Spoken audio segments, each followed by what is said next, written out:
Now let's talk about how to add LUTs in DaVinci Resolve, or how to edit, how to color grade with LUTs. So this window tool, what we did in the last section, I'm just gonna reset it.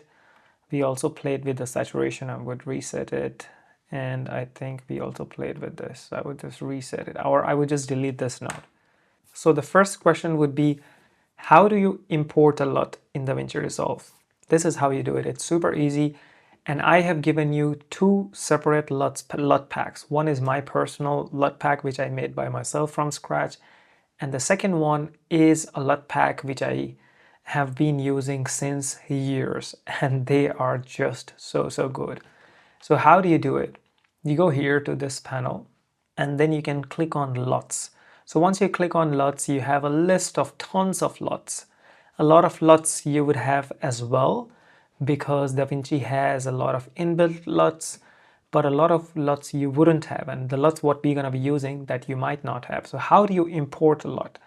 So in your resource folder, you might be seeing a folder with this name, in LUTs, Rec 709 and LCO LUT pack. How do you install it? So first of all, what you need to do, you go to LUTs and then right click here, you go to Reveal in Finder, or Reveal in Windows if you have Windows. And then what your computer would do is that would open the folder where the LUT files are saved from DaVinci Resolve. And what you need to do, whatever LUT you have in the resources, or if you have any other external LUT, you can just paste in this folder. So in this folder, I have pasted the Rec 709 LUT, LCO LUT pack. And once you have pasted that, then you go back to DaVinci, and what you need to do, you go right click on this LUT and go refresh, so that the update what you made in your folder of your system, that is also updated here in DaVinci Resolve. And once you have done it, then you have this Rec 709 and LCO LUT pack. So this is my personal LUT pack, which I usually sell it to students, but because you have enrolled in this class, it is free for you. So once we have tackled the first question, how to import LUTs, second question you should be asking is, where should I place the LUT, or how to place the LUT? So a LUT should always be placed in the end. In the beginning, you did all the color correction, then you did some sort of color grading, you changed the look or you changed the temperature, and then in the end, you put a LUT. What you can also do, I would just delete this Windows. What you can also do is that you can already put the LUT, but on the last node, and then go back from there. Because a lot of times, if I put the LUT, then I feel that the saturation is a bit too much, then I have to reduce the saturation. So it doesn't really make sense. So first, also what I do is I just put the LUT, and then according to that, I change the saturation, I change the exposure, I change the white balance. So I would just label this node as LUT. But yeah, one rule, really important, always put the LUTs in the end. So let's go to the LCO LUT pack. And if we just go on the everyday, if we just go right click, add LUT to current node, or what you can also do, just double click on this LUT.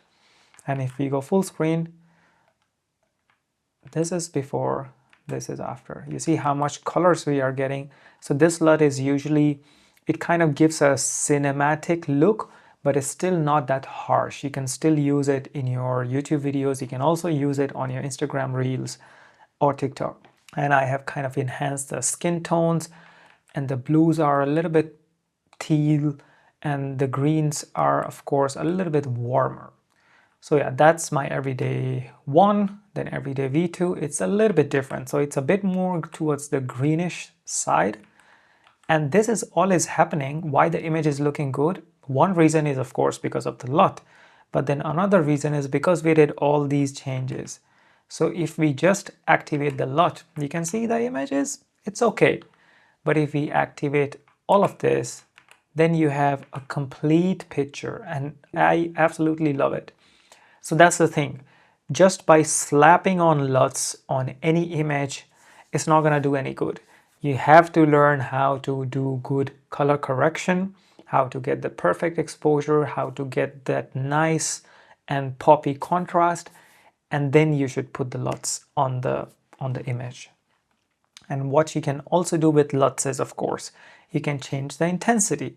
So if sometimes if we feel that the LUT is a bit too much, we can just reduce it down, and I do it all the time. And I also have some kind of a bit too harsh LUT, which is this one. I would just go to 1. So this is a bit too harsh, you know. Some people might like it, some people might not. So yeah, you can put it and then you can always reduce the intensity, city cinematic, and we can also do the exact same thing for other videos. So here we did everything. We just need to go to the last node and then we go LUT. Let's do everyday 1. All right, so I'm just hovering on the LUTs and then I can already see how the image looks. Cherry, cinema, it's a bit too much. So yeah, that's the thing, that one LUT wouldn't be good for all the videos. So you have to always just try them out and see how you feel it, how you like it. And also the thing with color grading is that it's really subjective. Whatever I'm doing right here, for some people, they might find it really ugly. And some people, they might find it really good. So that's the thing with color grading and editing, and I think with any creative work. It is just subjective. It really depends on the taste of the person. So anyways, that's how you can slap on LUTs on an image. And then another LUT pack, what I have given you, that has 20 really cool LUTs. And you can always, of course, play around with that. So that's how you import LUTs and play around with LUTs in DaVinci Resolve. And I would highly, highly recommend you to import the 2 LUTs, what I've given it to you. They are really, really cool, and just try them out on different images. I think the LUT, what I had, that would also look really good on this window. So here, if we want to paste the LUT, and if we don't want to name everything, what we can do, we go to our clips, say we put the LUT here, this one, we just go Command C or Control C, and then you go on this image and then paste the LUT, Command V or Control V, and then you have the LUT pasted on this image. And look at this, how nice it looks.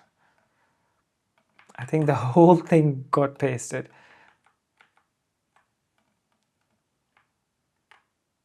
Yeah, so you can see here that I have just pasted the LUT.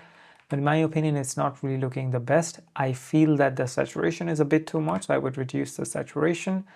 I also feel that I need to increase the exposure, because here you can see there's a lot of darks. So that's the thing. Once you put the LUT, the entire image can look really different than how it was before. So you have to play around with it again and again. So it's always just going back and forth between the nodes. And that's why it is really important to rename or name the nodes so that you know exactly where you're going. So yeah, that's how you can play around with LUTs. And in the next section, I'm going to be teaching you how to color grade the Sony log or the log images, what comes out of your iPhone, what comes out of Sony or different film or professional cameras. So let's go.